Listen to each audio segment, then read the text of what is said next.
What's happening, guys? Welcome back. This is going to be a quick to the point recap video on the Aljamain Sterling versus Henry Cejudo fight. Thought it was a great fight, very competitive. All right, so let's get into it. So first of all, just cut into the chase. I think Henry Cejudo's main issue was Aljamain's length and his size. He's just a bigger guy. He had like what, a 7-inch reach advantage. Aljamain used long distance attacks, the low kicks, front kicks, kicks to the body, super effective. Henry Cejudo likes to do his homework.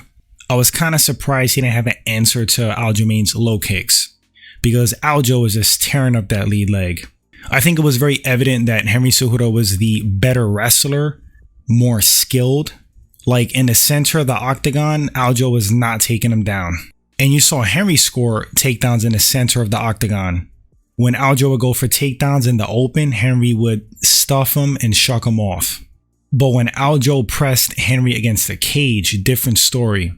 That's where he had some success. That's where he was able to leverage against Henry, use his size and strength. But even still, I mean, Aljo scored takedowns. He did very well in the wrestling. I think it was evident that Henry's a better wrestler, but that size and strength kind of like even things up. I didn't like how Cejudo's corner told him not to chase. I mean, usually that's smart advice when you're fighting against somebody that's longer and bigger than you. They can just kind of fall back a bit and counter, use their reach as you chase them. But Henry needed to do what he did in the 5th round. From the 2nd round on, after the feeling out process, Henry had to kind of close the distance. He had to be aggressive and create openings. I think he waited too long to do that. He was sitting on the outside too much. Aljo was picking him apart with those kicks, popping him with a jab here and there. Henry naturally had more success when he was up close and in tight on Aljo, where he could actually reach him. He did great work in the clinch. Henry was really quick to fire on those breaks. Good knees by Cejudo. But let me just point out, great knees by Aljo. If you watch that fight, or rewatch it, I should say, you notice all those little sneaky knees by Aljo, and those were just adding up on Cejudo, sapping his energy. I thought it was a competitive fight. Nobody ran through anybody. It wasn't a walk in the park for Aljo. Certainly wasn't a walk in the park for Cejudo. He lost. I think that was fair, 3-2 Aljo. I personally would have gave the nod to Aljamain Sterling. Totally agree with the decision. And this is coming from someone who, if I'm not mistaken, I did the breakdown a bit ago. I think I picked Henry to win.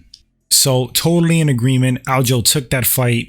The guy, he has an awkward style, but he's effective. I mean, his striking doesn't look good. He does good things, but overall, he does things that are a little bit questionable, like turning his back on an opponent, running away. Those are kind of like striking no-nos. And he still looks clunky at times, but it doesn't matter. He's effective at what he does. And that's what counts. Aljamain is very problematic for people. Where does Cejudo go from here? Henry looked certainly dejected. That's that personality type, A personality, doesn't like to lose, definitely kills him inside. You could see it. The guy looked like he was hurting, like he wanted to cry. Do I think he should hang it up for good? No, I don't think so. I think Henry still has a lot of good fight in him. I think he needs to cut himself some slack. He was out for 3 years. Aljo didn't run through him. Aljo has ran through other people, and he was in a really competitive fight against a smaller Henry Cejudo. So props to Henry, man.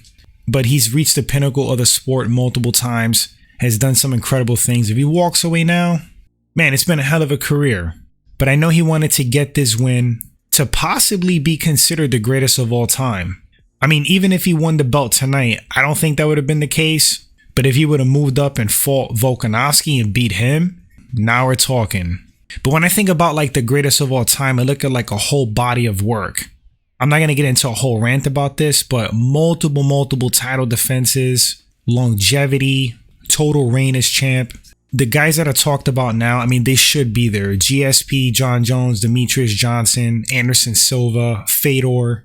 Henry, without a doubt, is one of the greats. But guys, let me know in the comment section what you thought about the fight. Were you surprised by the outcome? What did you think of Aljamain Sterling's performance? What did you think of Henry Cejudo's performance after being gone for 3 years? I thought he looked great. considering he's looked sharper before, but that also could just be Aljo. He just has that style that makes guys look bad, and he's problematic. Thanks for watching this short recap video, guys. Appreciate it. If you enjoy the content, hit that like button. Sharing also helps the channel gain traction. Appreciate you guys, and I'll catch you all on the next one. Take care.